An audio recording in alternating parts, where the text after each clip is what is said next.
গত 5ই অগস্টের পর থেকে ভারত বাংলাদেশ সম্পর্ক একেবারে তলানিতে গিয়ে ঠেকেছে।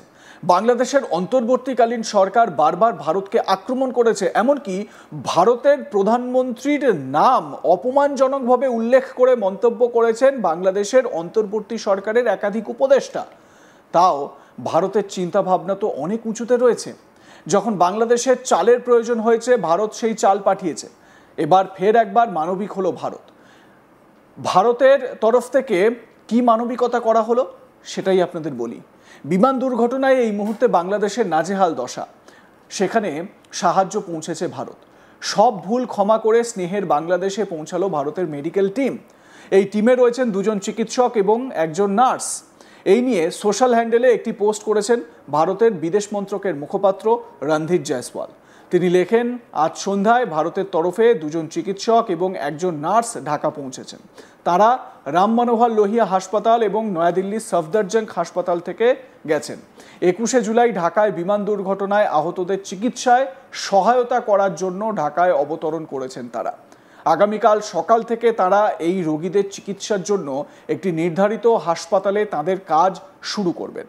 প্রধানমন্ত্রী নরেন্দ্র মোদী এই দুর্ঘটনার পরিপ্রেক্ষিতে বাংলাদেশকে সম্ভাব্য সকল সহায়তা প্রদানের আশ্বাস দেওয়ার পর তাদের এই সফর। এরপরই এদিন ঢাকায় পৌঁছলেন দিল্লির রাম মনোহর লোহিয়া হাসপাতাল ও সফদরজং হাসপাতালের 2 চিকিৎসক এবং 1 জন নার্সকে নিয়ে তৈরি মেডিকেল টিম। উল্লেখ্য, এই 2 হাসপাতালেই দেশের সেরা বার্ন ইউনিট রয়েছে বলে মনে করা হচ্ছে। সোমবার দুপুরে ঢাকার দিয়াবাড়ির মাইলস্টোন স্কুল অ্যান্ড কলেজের ভেতরে ভেঙে পড়ে এয়ারফোর্সের বিমান। স্কুল ভবনের একটা অংশ সম্পূর্ণ গুড়িয়ে যায়। ভিতরে তখন ক্লাস চলছিল। ঘটনায় এখনও মৃতের সংখ্যা বেড়েই চলেছে। ঢাকার চিকিৎসকরা জানিয়েছেন, আহতদের মধ্যে 25 জনের অবস্থা আশঙ্কাজনক। তাদের শরীর মারাত্মকভাবে পুড়ে গিয়েছে, তাই মৃতের সংখ্যা আরও বাড়তে পারে বলে আশঙ্কা। এই দুর্ঘটনায় গভীর শোক প্রকাশ করেছিলেন ভারতের প্রধানমন্ত্রী নরেন্দ্র মোদী। তিনি সোশ্যাল মিডিয়ায় লেখেন, বাংলাদেশের পাশে থাকার আশ্বাস দিয়ে তিনি লেখেন, ঢাকায় এক মর্মান্তিক বিমান দুর্ঘটনায় প্রাণহানির ঘটনায় গভীরভাবে শোকাহত ও মর্মাহত। মৃত ও আহতদের মধ্যে অনেকেই তরুণ শিক্ষার্থী রয়েছেন। শোকাহত পরিবারের প্রতি আমাদের হৃদয় বেদনার্ত। আহতদের দ্রুত আরোগ্য কামনা করছি, টুইট করেছিলেন প্রধানমন্ত্রী। ঢাকায় ভারতীয় হাই কমিশন একটি ফেসবুক পোস্টে জানিয়েছে, ভারতের পাঠানো ওই মেডিকেল টিম রোগীদের অবস্থা মূল্যায়ন করবে এবং প্রয়োজনে ভারতে আরও চিকিৎসা এবং বিশেষায়িত যত্নের জন্য সুপারিশ করবে। বাংলাদেশ বিমান দুর্ঘটনায় আহতদের বেশিরভাগই শিক্ষার্থী, যারা এখন রাজধানী ঢাকার বিভিন্ন হাসপাতালে ভর্তি।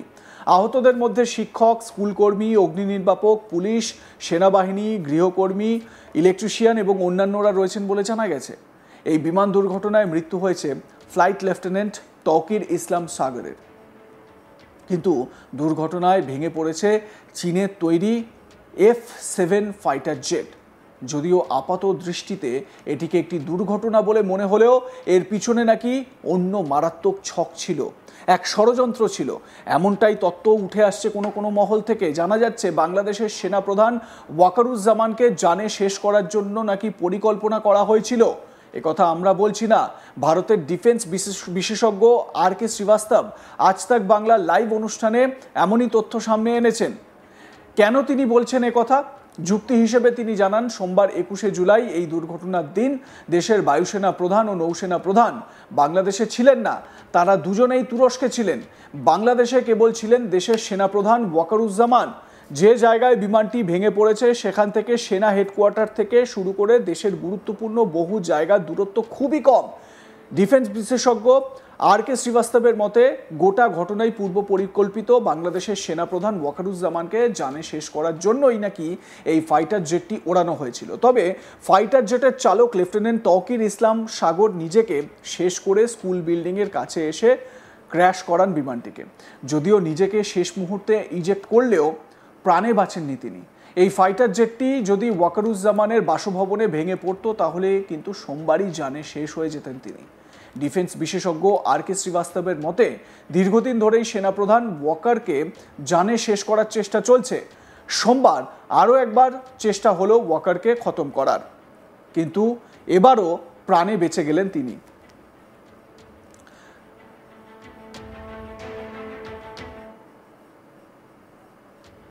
লাইক কমেন্ট শেয়ার করতে ভুলবেন না। দেখতে থাকুন আজ তাক বাংলা। সাবস্ক্রাইব করুন আমাদের ইউটিউব চ্যানেলটি, বেল আইকন প্রেস করুন নোটিফিকেশন পেতে।